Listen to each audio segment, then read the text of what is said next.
Eamon Khan here for Seconds Out with a sprightly Carl Frampton. Fighting talk already, just hearing off camera. Hopefully the interview is just as good, Carl. But you got a smile on your face. I imagine that in part is because of the news has been lifted now that you've signed with DAZN, since DAZN have, I guess, acquired Queensland Promotions. Maybe they picked you up along the way. I saw an interview, I think previously on IFL, kind of, I guess, getting your flowers as to your status within the punditry or commentary type of world. But did you feel that there was a possibility to jump on, and were you pleased when you got the opportunity as well? It wasn't something that I was looking for in particular, but obviously with Frank's, jumping over to the zone, he wanted me to come with him. So it was actually Frank that started the initial conversations. Now, I was very happy at TNT, enjoyed the company of everybody on screen and behind the scenes as well. But they don't have enough boxing boxing's all I know about.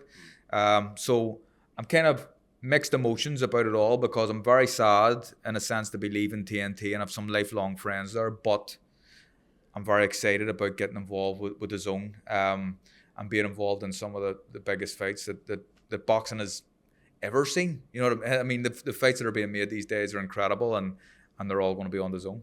Before we look forward, I want to look backward at the time at TNT and I guess their status within boxing. Do you feel TNT will continue in the sport? I think so. I mean, at some point, at this stage, obviously they don't have a promoter to work with. But who's to say they can't go out and get some more big fights? Now, I just needed to be secure in the belief that I was still going to be around boxing. I had that security from DAZN.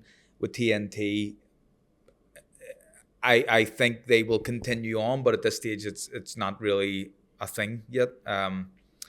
So, like I said, I was sad, no hard feelings, and I've thanked everybody I'd ever worked with at TNT. Genuinely, really, really enjoyed my time there. But it was an opportunity that I couldn't really turn down, and boxing's the only thing I know about, really, and can speak about properly in any sort of depth. And TNT have all the big fights, so it kind of made sense. Other than, I guess, your existing relationship with Frank Warren and Queensland Promotions, what is it about DAZN that lured you over as well? Have you seen a difference in production from TNT? Or No, nothing like that. I mean, I think that the stuff that TNT do is incredible, as is the stuff that DAZN do. So it's nothing to do with that, but mainly just the fights that they're getting. Obviously, I do have a good relationship with Frank, and even some of boxing's a kind of close enough knit community, and a lot of the pundits and people behind the scenes, they all know each other. They bump into each other at different shows. So, I haven't officially started my job because the first one's next week, but it's just everything's just went really, really smooth. But it was the simple fact that there's guaranteed boxing here at DAZN, and that's the reason why I'm across. Yeah, DAZN have obviously put their marker down and wanting to be the home of boxing, and of course, since the big development, acquiring Queensland Promotions, do you see the long-term future being for boxing being on DAZN? It looks like that way at this minute. Obviously, they work with Frank and Eddie, but also with, I think they do the stuff in the Misfits, and I'll be honest, I'm not the biggest fan of that, but it is what it is. There's a big audience for that too. They've got Golden Boy as well on their books, so we're going to see a lot of fighters from different promotional outfits. Typically, where they're on different channels and stuff, they wouldn't have fought each other and they'd have kept them away and separated. But now there's three of the biggest promoters in the world, probably the three biggest promoters in the world, all under one banner, one roof. You'll see all them fighting, and I imagine that with the Saudi back and everything else, everyone else might want to come along for the ride at some point too. Yeah, I guess you've got another ticket back to round 2 with John Fury if you wanted, with the Misfits boxing scene. I don't know if you ever wanted to, I guess, deviate into that world at all. Have you ever thought about the fight John? Not quite John, but I guess you. No, it's not my. John would kill me. Like, you just. No. There's your answer. Let's get back to the boxing talk. And look, what what has since happened with the move over to Queensbury, and I guess prior to that with the introduction of Turkey Al-Shakers, we've seen Eddie Hearn and Frank Warren, I guess, join forces in a sort of pseudo way and make fights for boxing fans. And this was something that a lot of boxing fans called for. And both of them actually called for during the coronavirus period. They said that they were going to meet up and make fights. Didn't happen. Took the introduction of the Saudi Arabian and Turkey Al-Sheikh to get that to happen. But do you feel that we've seen the fruits of the two working together? And do you feel that there's more to come and more to make? Because with the move over to DAZN, there's a feeling that there's going to be cooperation, but these two are two long in the tooth businessmen who are looking at each other as competition as well. Absolutely, but I think competition is healthy for our sport, and the fact that there is competition under the same banner at DAZN, even you throw Golden Boy into the mix there, and we see that maybe Oscar and Eddie don't have the best relationship, but we can start to see. Well, we've already started to see it, and I think a lot of it's down to the Saudis. But the fact that there's we've seen a 5v5 already, but Frank previously was with TNT, Eddie on DAZN. I imagine it was pretty difficult to get it done. I think it just makes things a lot easier now that they're all under one umbrella. So I think the competition is good and healthy. But I mean, boxing's in an incredible place at the minute. Not that long ago, people were saying it was dying, and it's a sport that's for the dinosaurs, and people calling for it to be banned. There is still people doing that, but UFC seem to be taking over, and the numbers are dwindling. But now with what's happening here, Frank and Eddie, Oscar, plus everything else that's going on, all the Saudis involved too, all the big fights starting to be made. Boxing has always been the best sport in the world in my eyes, but it just kind of reinforces that for me now.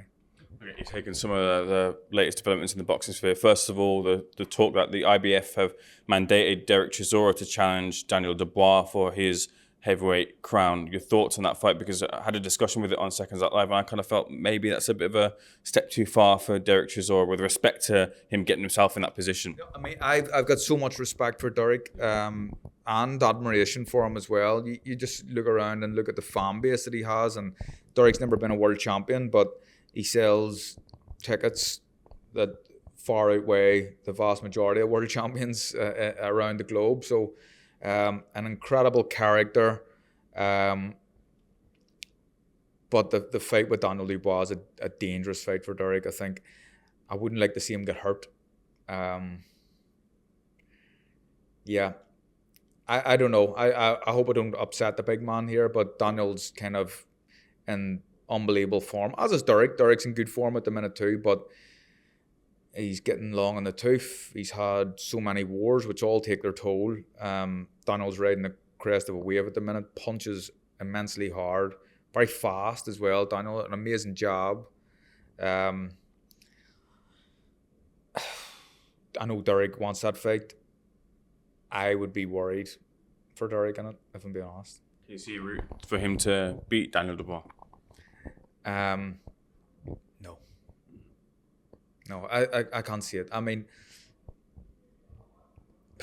no, a few years ago, maybe there was a bit more of a chance when Daniel was still a bit greener, but I think Daniel's, I mean, he's looked sensational in his last few fights.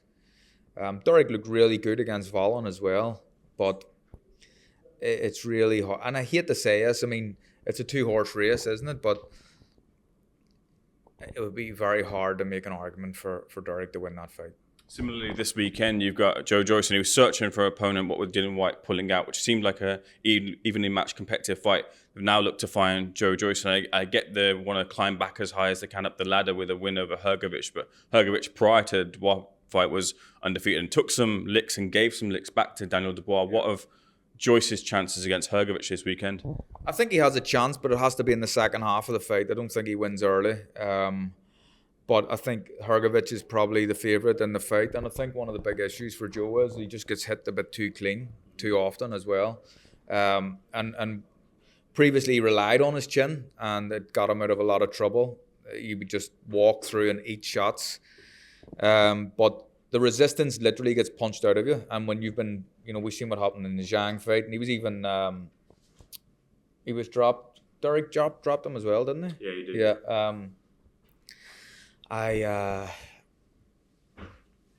I don't know. I think the longer the fight goes on, the more chance Joe has, because Hergovic does fade in the second half, but he punches really fast and punches well in combinations. It's a hard night for Joe. He does have a chance, but you'd have to favour Hergovic.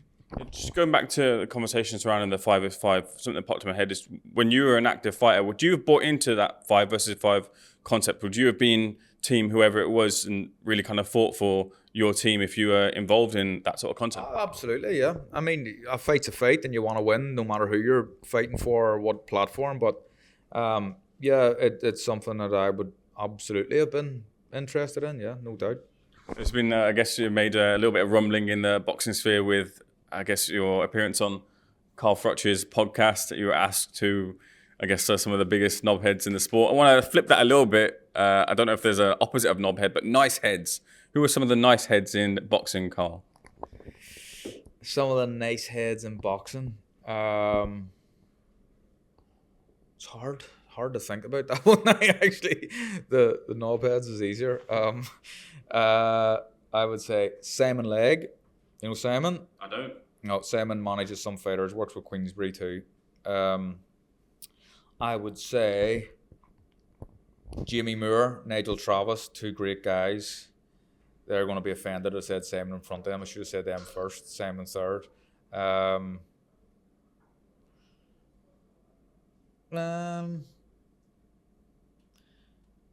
Anto Fitz, you know Anto Fitz? Don't know. Yeah. There's a few. There is good guys in boxing. A lot of bad ones too.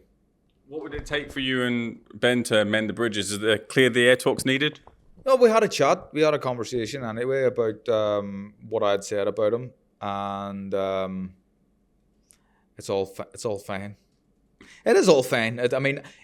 I was probably a bit harsh. I talked about his accent and stuff. I shouldn't have done that. I mean, a lot of people, I imagine my accent isn't pleasant on a lot of people's ears.